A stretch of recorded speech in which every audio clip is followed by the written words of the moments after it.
Donald Trump ఎప్పుడు ఎలా ఉంటారో ఎవరూ చెప్పలేని సిచ్యువేషన్. సెకండ్ టైం అధ్యక్ష పీఠాన్ని అధిరోహించిన యుఎస్ ప్రెసిడెంట్ ఎప్పటికప్పుడు సంచలన డిసిషన్స్ తో గ్లోబ్ ను షేక్ చేస్తున్నారు.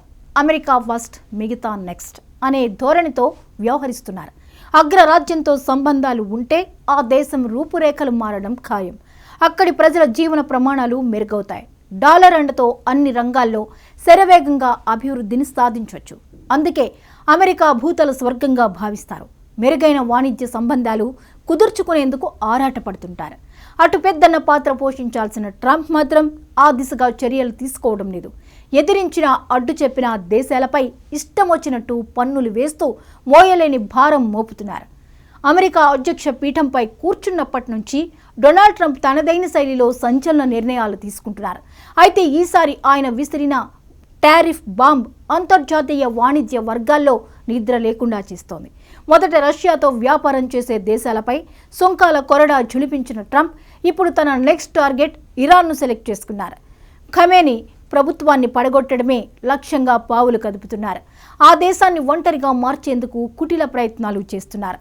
ఇరాన్తో ఏ దేశం వాణిజ్య ఒప్పందాలు కుదుర్చుకోకుండా కఠిన ఆంక్షలు విధిస్తున్నారు.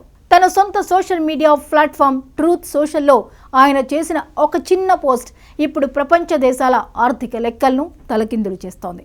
ఇరాన్తో వ్యాపారం చేసి ఏ దేశమైనా సరే అమెరికాకు ఎగుమతి చేస్తే వస్తువులపై అదనంగా 25% పన్ను చెల్లించాల్సిందే. ఇది కేవలం ఒక హెచ్చరిక మాత్రమే కాదు, వెంటనే అమల్లోకి వచ్చే ఫైనల్ ఆర్డర్ అని ట్రంప్ స్పష్టం చేశారు. ప్రస్తుతం భారత్ ఒక క్లిష్టమైన పరిస్థితిని ఎదుర్కోవాల్సి వచ్చేలా కనిపిస్తోంది. ఇప్పటికే రష్యా నుంచి చమురు, డిఫెన్స్ వెపన్స్ కొనుగోలు చేస్తున్నందుకు అమెరికా మనపై విధిస్తున్న సుంకాలు 50% చేరుకున్నాయి. ఇప్పుడు ఇరాన్ వ్యవహారంతో ఇది మరో 25% పెరిగి మొత్తంగా 75% చేరుతుందా అనే ఆందోళన న్యూఢిల్లీ వర్గాల్లో మొదలైంది. నిజానికి అమెరికా ఆంక్షలతో 2019 నుంచి భారతదేశం ఇరాన్ నుంచి చమురు దిగుమతులను పూర్తిగా నిలిపివేసింది. మన ప్రభుత్వ రంగ సంస్థలైన ఐఓసీ, బీపీసీఎల్, హెచ్పీసీఎల్ వంటివి ఇరాన్ ముడి చమురు వైపు చూడటం లేదు. కానీ ఇక్కడే ఒక చిక్కు ఉంది. చమురు ఆపేసినా ఇతర వాణిజ్య సంబంధాలు మాత్రం ఇంకా కంటిన్యూ అవుతూనే ఉన్నాయి. చమురు ఆగిపోయినప్పటికీ ఇరాన్కు మొదటి 5 అతిపెద్ద వాణిజ్య భాగస్వాముల్లో భారత్ ఒకటిగా కొనసాగుతోంది. ఇరాన్కు భారత్ నుంచి భారీగా బాస్మతి బియ్యం, టీ, చక్కెర, ప్రాణాలను రక్షించే ఔషధాలను సరఫరా చేస్తోంది. వీటితో పాటు విద్యుత్ యంత్రాలు, సింథటిక్ ఫైబర్స్ కూడా అక్కడికి వెళ్తున్నాయి. అటు ఇరాన్ నుంచి మనకు డ్రై ఫ్రూట్స్, గ్లాస్ వేర్, కొన్ని రకాల రసాయనాలు వస్తున్నాయి. గత ఆర్థిక సంవత్సరం 2 దేశాల మధ్య వాణిజ్యం $1.68 బిలియన్ చేరింది. ఇందులో భారత్కే లాభం ఎక్కువ ఉంది. ఎందుకంటే మనం ఎగుమతి చేస్తున్నది $1.24 బిలియన్ అయితే దిగుమతి చేసుకుంటున్నది కేవలం $0.44 బిలియన్ మాత్రమే. అంటే భారత్ $800 మిలియన్ లాభంలో ఉంది. ఇప్పుడు ట్రంప్ నిబంధనలు కఠినతరం చేస్తే ఈ లాభసాటి వ్యాపారానికి గండిపడే ప్రమాదం ఉంది. కేవలం వస్తువుల క్రయ విక్రయాలే కాదు, అంతకంటే ముఖ్యమైనది చాబహార్ నౌకాశ్రయం. మధ్య ఆసియా దేశాలకు చేరుకోవడానికి భారత్ ఇరాన్లో ఈ పోర్టును నిర్మిస్తోంది.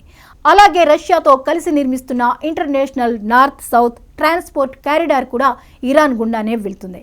ట్రంప్ సుంకాల భయంతో కంపెనీలు వెనక్కి తగ్గితే దశాబ్దాల కాలంగా భారత్ నిర్మించుకున్న ఈ వ్యూహాత్మక మార్గాలు మూతపడే లేదా మందగించే అవకాశం ఉంది. ట్రంప్ హెచ్చరికల వెనుక అసలు శత్రువు చైనా అని నిపుణులు విశ్లేషిస్తున్నారు.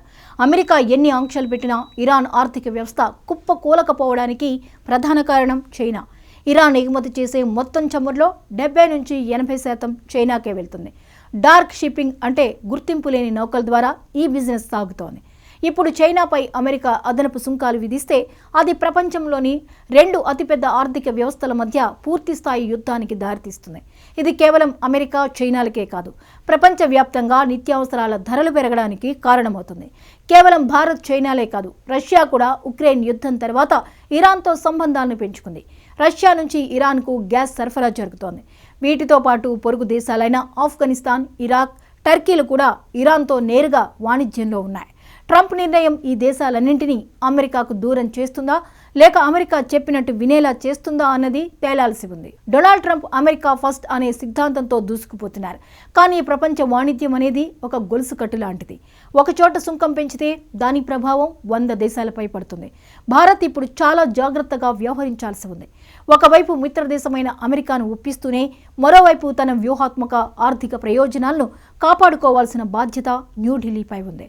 ట్రంప్ టారిఫ్ బాంబ్ ఆసియా దేశాల ఆర్థిక వ్యవస్థలను చిన్నాభిన్నం చేస్తుందా, లేక ఆయా దేశాలు అమెరికాకు ప్రత్యామ్నాయ మార్గాలను వెతుక్కుంటాయా అన్నది రాబోయే రోజుల్లో తేలనుంది. వాణిజ్య యుద్ధం మొదలైతే విజేతలు ఎవరు ఉండరు, కేవలం పరాజితులు మాత్రమే మిగులుతారు.